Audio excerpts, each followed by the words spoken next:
राधे राधे, हरे Krishna friend. संध्या कान्हा किशोरी blog में आप सभी का स्वागत है। तो आज इस वीडियो में हम चैत्र कृष्ण पक्ष की पापमोचनी एकादशी व्रत कथा सुनाने वाले हैं। तो प्लीज़ दोस्तों वीडियो को पूरा देखिएगा, क्योंकि आधी कथा नहीं सुनी जाती है, आधी कथा सुनने से पाप लगता है। तो चलिए कथा को शुरू करते हैं। इतनी कथा सुनकर महाराज युधिष्ठिर बोले, हे भगवान, आपके श्री मुख से इन पवित्र कथाओं को सुन मैं कृतकृत्य हो गया, परंतु मेरी अभिलाषा घटी नहीं है, वरन बढ़ती ही है।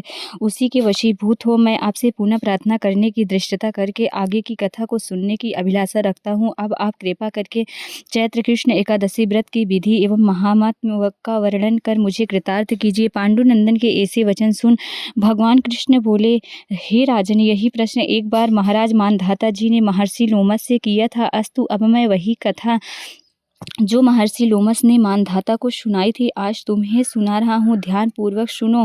हे राजन, चैत्र कृष्ण एकादशी का नाम पापमोचनी एकादशी है। इस एकादशी का व्रत करने से मनुष्य पिशाचत्व से मुक्त हो जाते हैं। अब मैं तुम्हें इसका एक प्राचीन इतिहास सुनाता हूँ, सुनो। चैत्ररथ वन में जहाँ पर पहले अप्सराएं निवास करती थीं और जहाँ पर सदैव ही बसंत विराजमान रहता था, नाना प्रकार के पुष्प खिलते थे और नाना प्रकार के पक्षी कलरव किया करते थे।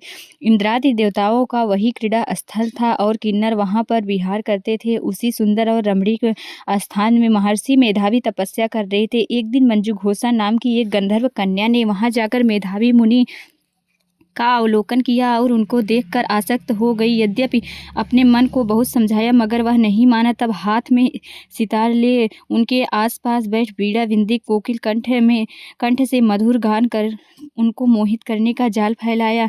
उसको वहां उपस्थित देखकर भगवान शंकर का प्राचीन शत्रु कामदेव और शिवभक्त मेधावी मुनि को पराजित करने में तुल गया। अप्सरा की भावों को कमान, कटाक्ष को प्रत्यंचा, नेत्रों को बाण बनाकर मंजुघोषा को उसका सेनापति बना दिया और आन बान और शान के साथ मुनि पर चढ़ाई कर दी। मेधावी ऋषि युवा स्वरूपवान और तेजवान व्यक्ति थे। उनको देख स्त्रियां अनायास ही उनकी ओर आकर्षित हो जाती थी। कामदेव की सेनापति मंजुघोषा ने मुनि के सम्मुख समीप ही बैठ मधुर गान आरंभ किया।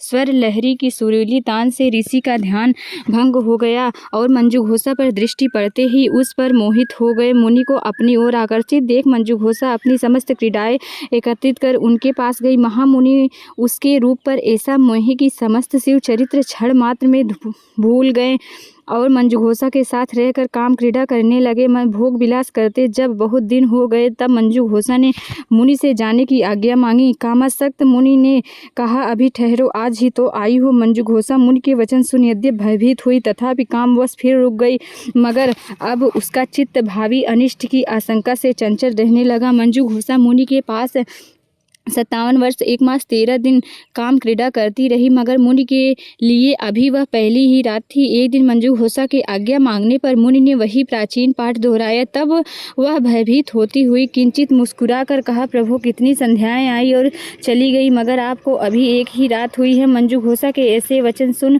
मुनि की मोह निद्रा भंग हुई और उन्होंने ध्यान करके अपने चरित्र को देखा। रहस्य जानकर मुनि अत्यंत क्रोधित हुए और कहने लगे, दुष्ट, तुम्हें बार बार धिक्कार है। तूने मेरी अब तक की सारी आराधना नष्ट कर दी है, अतः तुम पिशाचनी हो जाओ। मुनि के शाप से मंजुघोषा पिशाचनी हो गई और मुनि के चरणों पर गिरकर कहा, प्रभु, मैं निरपराधिनी हूँ, मेरा क्या दोष है? आपने मुझे व्यर्थ ही श्राप दिया। खैर, अब जो होना था सो हो गया। आप कृपा कर शाप मोचन का उपाय कहिए। मंजुघोषा की दीन बाणी सुन मुनि का क्रोध नष्ट हो गया। तब उन्होंने कहा, जाओ, चैत्र कृष्ण एकादशी का व्रत करो, तुम्हारा पाप नष्ट हो जाएगा। इस प्रकार वह अपने पिता च्यवन के पास गए। च्यवन ने इन्हें देख आश्चर्य करते हुए पूछा, तुमने कौन सा असक्त कार्य किया है जिससे तुम्हारा तेज और पुण्य नष्ट हो गया? मेधावी ऋषि ने पिता को सारा हाल बताकर पाप से मुक्त होने का उपाय पूछा। पुत्र के ऐसे पूछने पर च्यवन ने भी पुत्र को वही सलाह दी उन्होंने मंजुघोषा को दी थी। अस्तु, मेधावी ऋषि और मंजुघोषा दोनों ने पापमोचनी एकादशी का व्रत कर अपने अपने पापों को नष्ट किया। पापमोचनी एकादशी का यह प्रभाव है कि व्रत करने वाले के पाप नष्ट हो जाएं। इस कथा को भी कहने एवं सुनने से हजारों गोदानों का फल होता है। ब्रह्म हत्या, स्वर्ण चुराने का पाप, शराब पीने का पाप, गुरु पत्नी गमन का पाप एवं संसार के समस्त पापों को यह पापमोचनी एकादशी नष्ट करती है। राधे राधे। तो